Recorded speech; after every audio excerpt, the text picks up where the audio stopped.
Privileged to be here with you all, and obviously with you wherever you may be throughout the continent of Africa and beyond. Today we're talking about a very special topic: guard your heart. The one thing I know is that everybody here and everybody listening and watching has a heart. My name, as has been said, is Dr. Chidi, and we have been going through some of the colors of this Life Colors program. Each color represents a different disease that we're able to help people reverse. Now, in my first one, we talked about diabetes and obesity, the blue and the purple. Today, we're going to be talking about the red and the orange, which is, of course, the heart. But before I go into it, because Pastor Finley was talking to us yesterday about World War I, I just thought I'd just share something with you. I wonder if anybody recognizes this building. Does anybody recognize this building? It is the Tower of London. And if you see all of those, the red, the sea of red around it, those were 880,000 ceramic poppies that were planted as an art installation. They were planted back in 2014 because it was the 100-year anniversary, the centenary from the start of the First World War. Many people lost their lives. 880,000 men and women lost their lives from Great Britain. That's why they were installed. During the time, the President of the United States said, look, when the war is over, I think we should all come together so that we don't go to war again. He came up with this idea of the League of Nations. That was mentioned yesterday by Pastor Finley. And all the Europeans said, yes, we want to be part of the League of Nations, let's get involved. But when Woodrow Wilson went back to the United States, he couldn't convince the Americans to be part of the League of Nations. He wanted them to be part because he thought, look, the Europeans, they're going to take it out on the Germans, and the Americans will just calm them down a bit. So he said, look, I'm going to go around the United States, I'm going to convince the Americans to join the League of Nations. Sadly, he had a stroke. He was unable to do anything. In fact, they say that his wife was the first female president of the United States. So what happened is that the Europeans treated the Germans like second-class citizens. They really punished them for what they did in the war. And then, of course, this gentleman came along and said, no, we're not second-class citizens. We're going to rule for 1,000 years. I always wonder, if Woodrow Wilson never had a stroke, if he was able to convince the Americans to join the League of Nations and the Europeans didn't punish the Germans so severely, I wonder if there would have been space for this man to rise up. You see, our individual health is not just about our own health. It affects our loved ones. It can affect our communities. It can affect our country, it can affect the continent of Africa and beyond. Many people say to me, Dr. Chidi, yeah, I know, I hear what you say, but it's my body, I'll do what I want. Well, that's true, you can do what you want with your body. But when you get sick, who has to look after you? It's your family, it's your loved ones. No man, no woman is an island. We all are interrelated to each other, and that's why we're doing these talks. We want to free people to have freedom in their health, freedom in their families, freedom in the world. So, let's talk about what's next. Guard your heart. That's the whole topic. Now look, your heart starts to beat at about 6 weeks when you're in the womb. 6 weeks. And when it beats, it doesn't stop beating until you die. 60,000 miles of vessels you have in your bodies. The blood is moving at about 60 miles an hour. Did you know that? You probably didn't realize you're traveling so fast. All that is happening to get blood and nutrition to all of the tissues of the body. It goes into one side of the heart, gets oxygenated, goes out, and gets pumped out to all the regions of the body. But in Africa, you know, back in the 1950s, they decided to do a study on heart disease globally. They actually came to Kenya in the 1950s to look at heart disease. I tell you what they found. They found almost no heart disease in Kenya in the 1950s. Today, however, it's a different matter. Today, it's a different matter. We have almost 30% of people suffering from hypertension. If you can believe this statistic, about 60% of people are suffering from pre-hypertension, meaning that they're probably going to get high blood pressure in the next 10 days. What on earth has been going on? Well, heart disease is a big deal. It's when your arteries around your body start to close up, and we're going to look at why that happens. Why on earth do we get it? Is it genetic? I hear this question all the time. In fact, many doctors will tell you if you've got heart disease, it's because it's in the genes. Well, that's not quite right. If they tell you that, the first thing you should ask them is, have they discovered the gene for heart disease? They haven't found it yet. Have they discovered the gene for high blood pressure? They haven't found it yet. It's not really about the genes, it's more about our lifestyles. If we inherit something, it's the lifestyle. So I always say, don't blame your parents for your heart condition. You know, the Garden of Eden tells us a lot about blame, doesn't it? God blamed Adam, Adam blamed Eve, Eve blamed the serpent, and of course the serpent didn't have a leg to stand on. That probably doesn't translate well to many of you who don't know English, but those of you who know, you know. Look, let me talk about heart disease. What are the first signs of heart disease? The first signs of heart disease. Look, even before I left medical school, there is no way you can qualify as a doctor if you didn't know the first signs of a heart attack. Chest pain, radiating to your neck, sweating, vomiting, all that sort of problem. But I always say, go way before that. What is the first sign of heart disease? It's this sort of lifestyle. It's if you are inactive, if you have a poor diet, if you're stressed all the time, if you're overweight, if you're smoking and if you're drinking, if you're doing these things and you don't have a diagnosis, I can guarantee inside your body you have heart disease already. Now, I have a colleague and a friend who I worked with many years ago, but he's a pioneer of heart disease reversal. What he did, he took a group of patients, all having severe heart disease, meaning that they're getting chest pains, they're getting strokes, all sorts of things, brought them into his home, and all he did was give them a healthy plant-based diet, no oils, no dairy, no sugar. I should say, of these 18 people, up to this event, they had between them 49 cardiac events, meaning a stroke, chest pain, angina, in the 8 years before the experiment. By just changing the diet, what he found was immediately, within weeks, the cholesterol levels came down. Within weeks, they were getting no symptoms at all. In fact, he followed them up for 11 years after. There were no cardiac events, just by changing the diet to a healthy plant-based diet. Let me show you some of the results here. This is the before and after of an angiogram. We inject people with a dye, it goes to the heart, and we can look at what the arteries look like.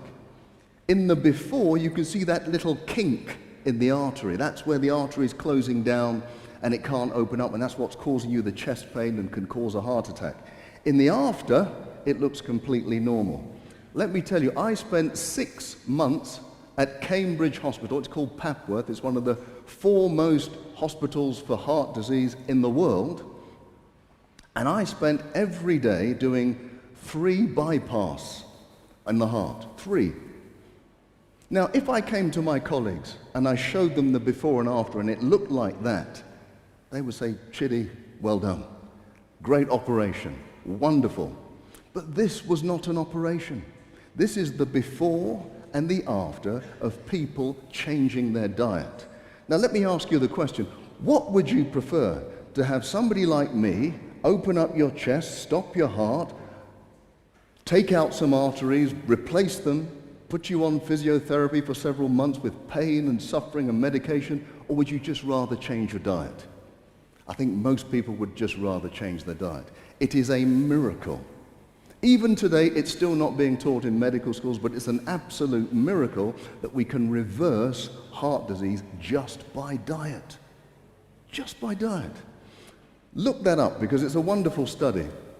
Because what we're doing is actually bringing the arteries back to how they actually should be. You see, heart disease starts very young and very early. There was a famous war, the Vietnam War. The average age of the soldiers was 19. When they were killed and they were brought back to America, they did autopsies on their bodies. These 19-year-olds already had severe heart disease at 19. And it obviously gets worse. We know that even children start to have fatty streaks in their arteries because of what we're giving them to eat. Guard your heart. Look, one of the most important things with heart disease is high blood pressure. And in the UK, and I think globally, about 1/3 of people have high blood pressure. Now, what we like to aim for is a systolic, the top number, of 120 and the lower number of 80. It does not matter how old you are. Do not believe them when they say, oh, it should go up with age. That is not true. It should be maximum 120/80 throughout your life. But why do we get high blood pressure? And we know it's not genetic. We know we don't go for that falsehood. But look, if you go to your doctor will tell you 95% of high blood pressure is essential. Now, what does that mean? You know, let me let you into a secret about doctors. When we don't understand something, we give it a long name and it makes us sound important. So when they say essential hypertension, what they mean is we don't know what causes high blood pressure. So 95% is essential hypertension, the doctors don't know. But they will tell you what are the risk factors for high blood pressure and strokes. You've probably heard all of this. Family history of high blood pressure, if you're African or Caribbean, if you're male or female after the menopause, obese, diabetic, if you smoke, if you have high salt in your diet, if you're stressed all the time, or if you do not exercise, a sedentary lifestyle. We know that those are the risk factors.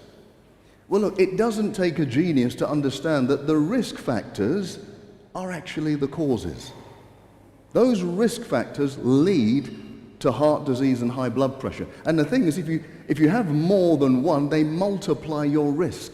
They don't just add, they multiply your risk. So if you smoke, you're overweight, and you're stressed, your risk multiplies many, many times. But some of those risk factors don't seem fair, do they? Let's go back to them. Family history of hypertension, we've dealt with that. Look, does that mean if my mother and father had high blood pressure, I have to get high blood pressure? Absolutely not. We've said it's lifestyle that really determines our health and our longevity. What about Afro-Caribbean? Do we have any Afro-Caribbeans? Any people from Africa or the Caribbean watching here? Yes, we have quite a few. Why should it be that Africans have higher blood pressure than everybody else? Why should that be? That doesn't seem fair. Now, when I ask people, they say, oh, maybe it's because of slavery or we have a harder life. Well, no, that's not true. The answer is quite simple. The reason why Africans have a high blood pressure is because we come from hot climates. That's why our skin is dark. And because we perspire, we need to hold on to water a little bit more than Caucasians. So our bodies hold on to salt a little bit more, and where salt goes, water follows. So because we hold on to salt more, and then we have a wonderful Western diet which is riddled with salt, we become much more sensitive to salt, and our blood pressure rises more than everybody else. But the good news is you just simply have to eat less salt. If you eat less salt, your risk goes down. Now, what about the third one? Why are men having higher blood pressure than women? Well, the answer is always obvious, because men have to live with women. Isn't that the answer? No? Okay, all right, maybe not. Okay. No, the real answer is that women have this hormone estrogen in their system, and up until the menopause, it actually lowers the blood pressure. After menopause, the blood pressure goes up just like everybody else. So those are the unfair or the seemingly unfair issues. Yesterday, Sister Finley was talking about water. Water is essential for lowering blood pressure. I must say I thoroughly I took notes from yesterday's talk. I thoroughly enjoyed that talk. Water absolutely is one of the cheapest, simplest ways to lower blood pressure. Let me explain why. Anybody love swimming here? Anybody love swimming? Okay, right. More Caucasian hands up than Africans. That makes sense. You see, the continent of Africa, we excel in middle distance running, right? We do. We win all. I mean, it's rare that an African doesn't win a middle distance or a long distance race. I'm yet to see an Olympic swimmer coming from the continent of Africa, maybe sometime soon. But let me explain something. Imagine trying to swim in a swimming pool filled with honey. Can you imagine that? Swimming in honey. Imagine how hard it would be. I mean, it'd probably take you a week to do a length. You'd be exhausted because it's so thick. You'd have to use so much force. Well, imagine your blood becomes thicker. The thicker your blood becomes, the more effort your heart will have to do to push it through the system. Now, what makes the blood thick? Low amounts of water. What do you have to do? Drink more water, your blood pressure comes down almost immediately. Almost immediately. That's the power of water. Okay. Now, hypertension is described as a disease. I look at it as a warning sign. Because if your blood pressure is going up, it's telling you that there are lots of things under the hood that are getting worse. So things like cancer, that's going to be caused by the stress hormones, Alzheimer's disease, anxiety, depression, irritable bowel syndrome, inflammatory bowel disease. All of these are bigger problems down the line if you don't deal with your high blood pressure, because your high blood pressure can be caused by stress, and those stress hormones, even if you get the right pill to lower your blood pressure, they're not going to deal with the cancer, they're not going to deal with the Alzheimer's. Let me show you this picture just to give you an example of what I'm talking about. This is a picture of my first car. My first car. It actually still looks quite good. That's not the actual car. My car looked a lot worse than that. I scraped up all the money I could get to purchase this car. When I purchased it, I didn't have enough money for petrol after. That was all my money. So when I started to drive it, and the warning lights were going off, I had no money to fix the car. So I just had to keep on driving. More warning lights came up. Then one day, steam came out of the engine, the car stopped. It became incredibly expensive for me to deal with. That's how I think about high blood pressure. It's a warning sign that something worse is coming down the line. And it demonstrates what I believe is one of the best descriptions of disease. This is from Ellen White. It says, disease is the effort of nature to free the system from conditions that result from a violation of the laws of health. That's what disease is. It's your body trying to deal with what you've done wrong. And that's what blood pressure is. So let me give you a further example. Because sometimes blood pressure really is essential. You need high blood pressure. Let me explain what I mean. Our brains, our hearts, our organs, they all need a certain amount of blood every hour, every minute, every day. Now, if those arteries get narrower because they're filled with plaques of fat and cholesterol, your brain still needs the same amount of blood. So how do you get the same amount of blood through a narrow tube? You have to push it faster. If you push it faster, the only way to do that is to raise your blood pressure, to push it faster, to make your heart beat faster. That is one of the conditions. So if you then start to remove that plaque by a healthy lifestyle, your blood pressure starts to come down, your risk starts to come down. And that is done with a healthy, plant-based diet. And, you know, I would say that the key to high blood pressure, the food that I would recommend the most are greens. The darker, the better. The darker, the better. What they're able to do, they're able to cause your arteries to open up because they have a natural ingredient in them called nitric oxide. Now, nitric oxide, by the way, is the active ingredient of a drug called Viagra. Silence, okay? Nobody's ever heard of the drug Viagra, obviously. But that is the drug used for erectile dysfunction, for those of you who don't know. So greens contain the natural ingredient that will open up your arteries and allow you to have blood flowing to your brain and everywhere in your body. In fact, I hear lots of people say to me, Dr. Chidi, especially the men, Dr. Chidi, yeah, I do want to get healthy, I do want to lower my blood pressure, but don't give me rabbit food, please. Well, the one thing I know about rabbits is that they do not need Viagra. I'm going to move on. Okay, fantastic. In fact, let me say this, because erectile dysfunction is a very important point. And for the men in the audience, and even your wives or everything, please listen. When you get one episode of erectile dysfunction, one episode, your risk of having a stroke or a heart attack increases to 1 in 4 in the next 5 years. I'll repeat that. So if you have one episode of erectile dysfunction, you have a 25% chance of having a heart attack or a stroke in the next 5 years. So when you get that episode, don't just go for the pill. What you should do is go for reversing that disease so that you will improve your blood flow throughout your body. Fantastic. Now, you can't talk about blood pressure without talking a bit about exercise. I will be dealing with more exercise later in the week. And the truth is, you should exercise, but do the best exercise you can. Do the exercise that you enjoy the most. I would say, though, if you have high blood pressure, you shouldn't do strenuous exercise. No weight training, no strenuous running. Walking, swimming, cycling is absolutely fine because it will peak your blood pressure if you do too much exercise. So just go for a walk every day, at least for an hour. That is the way you can reverse your high blood pressure. So let's go back to where we began.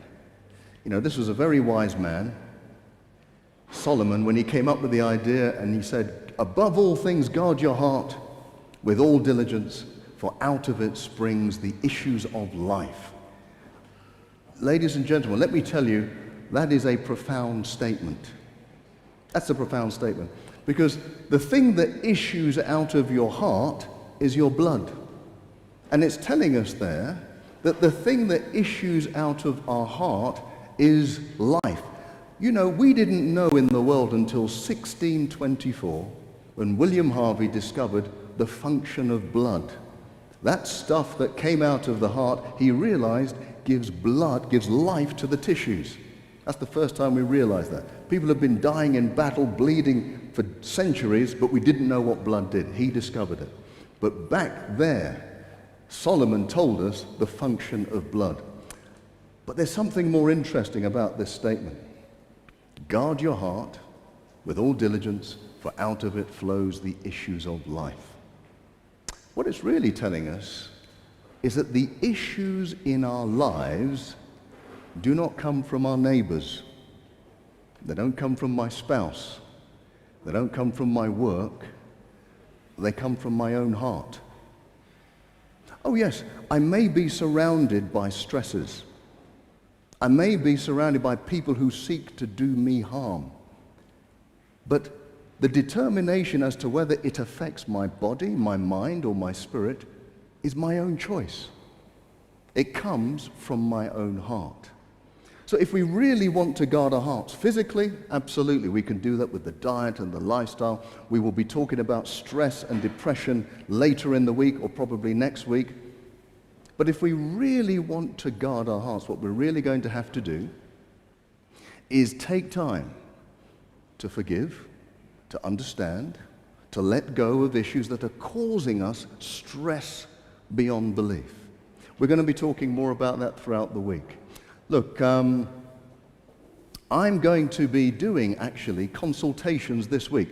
Tuesday and Thursday this week, I'm going to be here between the hours of 2 and 4, and we're opening it up for anybody to come with any problems that they have. I'm happy to do so. Now, some of you may be in Rwanda or Nigeria or South Africa. You may not be able to get here. I think you can see my details that you can contact me or follow on Twitter or Instagram, and you'll see lots of advice on how to combat many of the things that we're doing. Now, tomorrow you'll have the delightful Sister Finley. I will see you the day after. Have a good evening.